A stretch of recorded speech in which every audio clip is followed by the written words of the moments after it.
Shore leave for seafarers in danger of extinction, managing your supply chain in times of disruption, and MEPC falls short on IMO decarbonisation ambitions. All these stories and much more on the latest episode of Maritime in Minutes.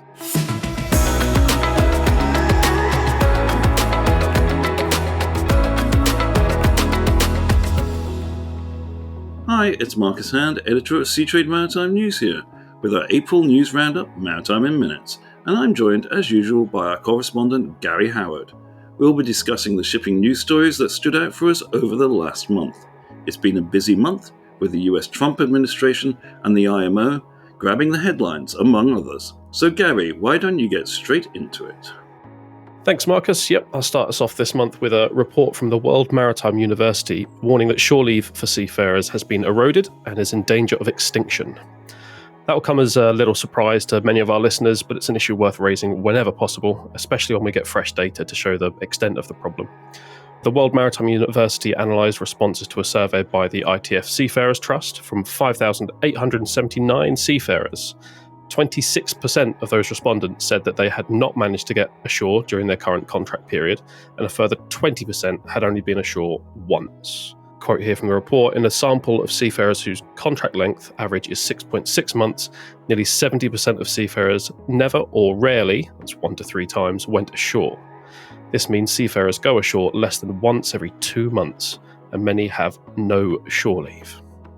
The problems here are all well known. There's a lack of time in port, high workload on board. They were ranked as the 2 highest contributing factors by seafarers. And then there were transport costs, distance to port facilities, and port state restrictions were also there in sort of top 5 reasons. There's more data and a link to the full report in the story. And it is worth noting that a meeting of the ILO Tripartite Committee in April has adopted some amendments to MLC, including some that strengthen shore leave wording. And there'll be some more detailed coverage of that on the site in the coming weeks. Over to you. Yeah, hopefully those amendments actually do something, because those figures are really quite depressing. For my first pick of the month is a story from an interview I did at Sea Asia in Singapore towards the end of March, when I had the opportunity to sit down with Dominic Schneider, CEO of engine maker WinGD. When it comes to reducing emissions from shipping, engine manufacturers are very much at the sharp end of things. They're both investing in innovative technology and testing it, and making it commercially viable for ship owners who want to invest in such technology. Our conversation covered not just installing dual-fuel engines in new buildings, but also ensuring new vessels fitted with conventionally fueled engines are capable of being retrofitted at a later stage at the minimum cost, both in terms of price and also time. In this case, WinGD has a dual-fuel component that can be bolted onto the existing engine.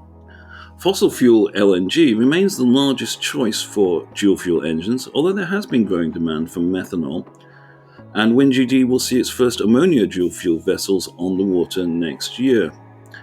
The interview took place prior to the key MEPC meetings at IMO, and a major concern of Dominic's was the resulting global regulations, and whether they would provide enough incentive for ship owners to move away from investing in LNG dual fuel and towards more expensive clean and fuels such as methanol and ammonia.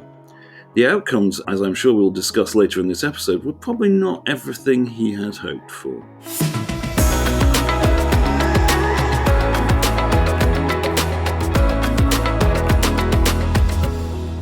We'll jump into MEPC later in this episode, but for week 2, CMA Shipping, well, it actually took place in the first week of April, but some of our courage bled into the next week, so technically it's fine for it to be a week 2. Barry Parker was our correspondent on the ground for the event and had some great coverage, including on the CMA Commodore Debate. For those not in the know, the Connecticut Maritime Association chooses a high-profile shipping personality each year as its Commodore, and CMA Shipping is an opportunity for past Commodores to grill the newcomer, and they have a good chat about the current market, what's happened, and what they think is going to happen. Todd Clough, formerly CEO of Fairfield Chemical Carriers, is this year's Commodore, taking to the stage after MOL Chemical Tankers completed the acquisition of FCC just recently. CMA Shipping took place very soon after the Trump tariffs were announced, and Clough noted that there will be near-term opportunities from tariffs, but there was no example in history of tariffs working out for the country that imposes them or for the global economy. On a similar note, sort of self-inflicted injury, this time one avoided luckily, Peter Evanson, former CEO of TK Corporation and 2013 Commodore, said that uncertainty around environmental regulation and future fuel options had saved the industry from itself. Quote, people made so much money in the years post-COVID, and normally companies would have ordered many more ships, but didn't because they did not know what to order or were afraid to add the dual fuel alternatives, and you're not sure if you'd ever get that back. Plenty more coverage of CMA Shipping on the site. Go to the top menu on the Seatrade Maritime News. On the far right, you'll see Events News. Check in there for CMA Shipping, and you'll see all of our coverage from this year's CMA Shipping event. And you can mark your diaries now for CMA Shipping 2026, March 10 to 12, at the usual place. Excellent. And we'll be covering many more events as the year goes on. And indeed, you will be in Dubai, well, next week for our event there. Moving on, disruption to the supply chain has come in many forms in recent years, and the Trump administration uncertainty has ramped up a new level with this, with the on and off nature of tariff announcements. Planning for this situation is certainly a complex one, and arguably in terms of absolute strategy, it's difficult to have when the goalposts are constantly moving. However, multi-country sourcing is almost certainly going to grow, and as a result, managing logistics of this becomes more complex. And this was something I discussed in an episode of the Seatrade Maritime podcast with Nikki Frank, CEO Asia Pacific for DHL Global Forwarding. They are a very large buyer of ocean freight on behalf of their global customers. Included in the conversation were Nikki's views on factors companies should consider when looking to diversify their supply chain, how a multi-sourcing strategy can help hedge against potentially volatile trade situations, and 3 key things listeners should bear in mind when managing their supply chains. Nikki is extremely well versed in the world of the supply chain, and for those of us more used to talking and listening to the carrier side of the equation, offers a broader viewpoint. I greatly enjoyed our conversation and recommend you give it a listen on this channel. If you're enjoying the Seatrade Maritime podcast, make sure you never miss an episode by subscribing on the app of your choice.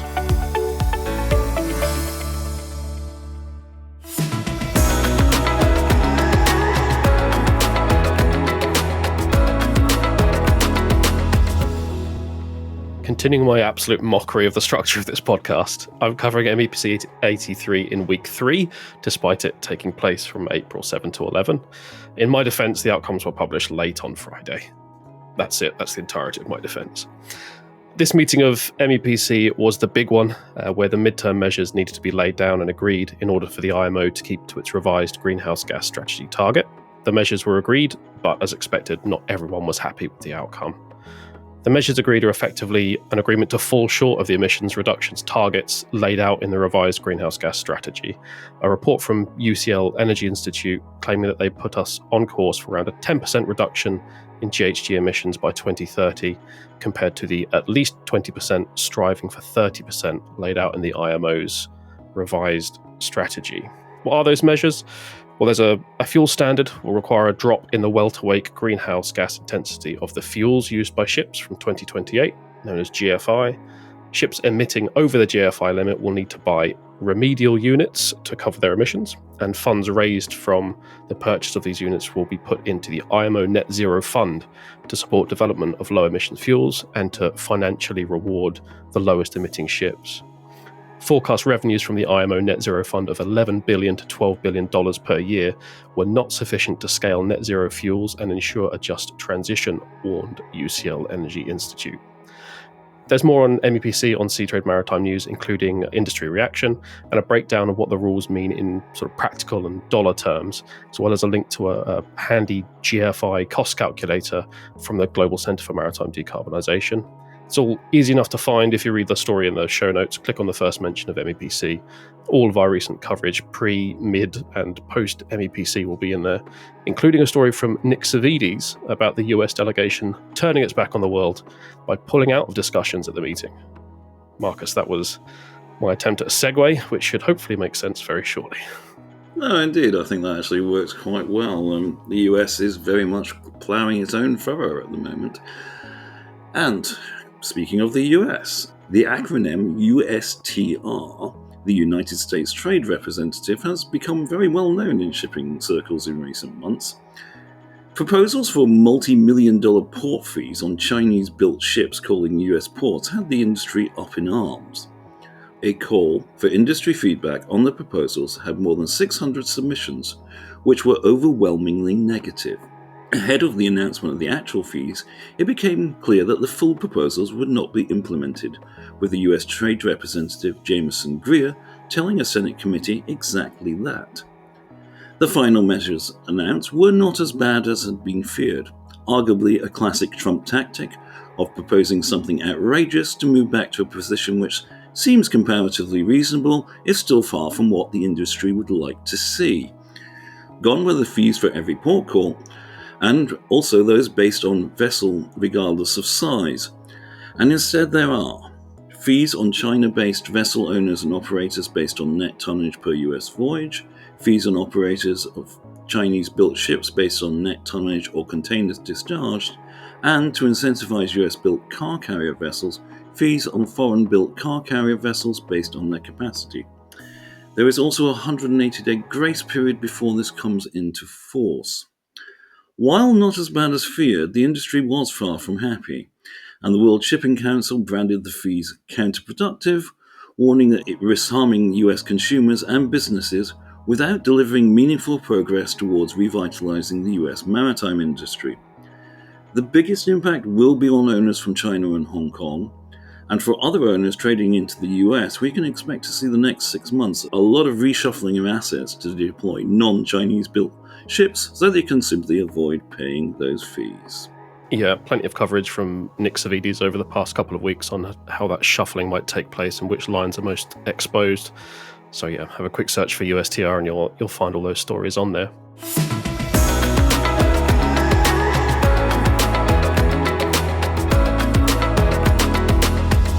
Right, I think this is my last contribution for this episode. CMB.Tech, the environmentally focused pro-decarbonisation technology ship owner, fleshing out the skeleton once belonging to Euronav. Sorry, CMB.Tech, I like writing those. The entity that they're now in used to be Euronav, that's kind of it really. They've announced a new big merger deal, but this time on the dry bulk side. Term sheet has been signed for a stock-for-stock merger with Golden Ocean, a transaction which would create a 250-ship beast, Golden Ocean shareholders owning around 30% stake in the giant, and I think a fleet value of something silly like $11 billion. The merger felt like something of an inevitability after CMB.Tech snapped up John Fredrickson's 41% stake in Golden Ocean for $1.2 billion in March, and has been sort of adding to its holdings ever since. So far, this engagement between the Seafarers and Fredrickson empires appears to have been friendly enough, especially compared to the drawn-out board battles of the Euronav acquisition, which we remember oh so fondly. Great news for many involved, I'm sure, but please spare a thought for the maritime journalists who find another perfectly good company name now replaced with capital letters, all of it, CMB.Tech. So RIP to Euronav and Golden Ocean, you were much nicer to both write and read. CMB.Tech and Golden Ocean have been out on the road to promote the merger, with the latest capital day in Norway just yesterday, as we record, actually. CMB.Tech also announced it has sold 3 more VLCCs, gaining just shy of $100 million, which I will write up after we're done here. Marcus, can you think of any maritime company names you like typing out less than CMB.Tech? Off the top of my head, no. But it's also, actually, how should you even say a company name like that? Because sort of grammatically, okay, CMB, then dot. Tech is capped, so it actually should be shouted. So it should be CMB.Tech. Yeah, they've tapped into 2 of my annoyances when I receive press releases. BIMCO and Intertanko both guilty of typing their name in all caps every single time, which, it doesn't grab your attention more. It's just a bit annoying. It looks horrible in text. It does. Right, enough of slagging off company names. I'm going to go and round out the month of April with a story from our correspondent Nick Savides about how US tariffs are already reshaping supply chains. Ocean intelligence service Zanetta reported that spot container rates out of Southeast Asia have now exceeded those from China, rising sharply as shippers rush to ship from countries such as Vietnam, given the Trump administration's 90-day pause on reciprocal tariffs from those countries. Zanetta chief analyst Peter Sand said, "Seeing the relationship between these two trades turn on its head, is an early indication of the potential for tariffs to shift global trade on its axis.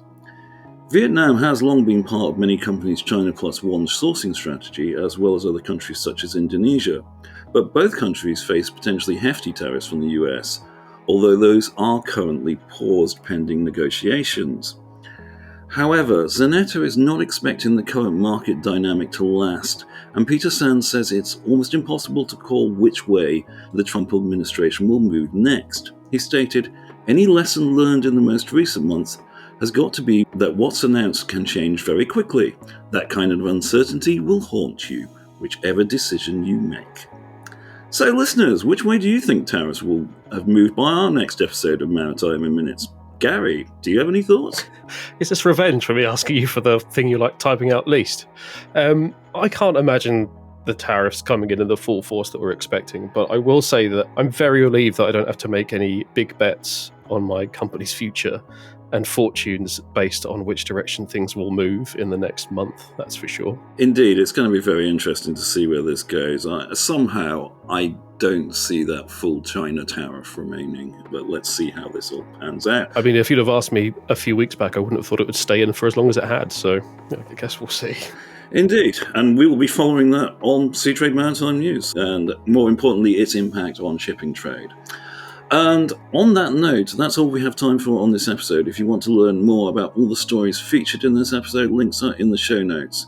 Thank you for listening, and we look forward to joining you on the next episode of the Seatrade Maritime Podcast.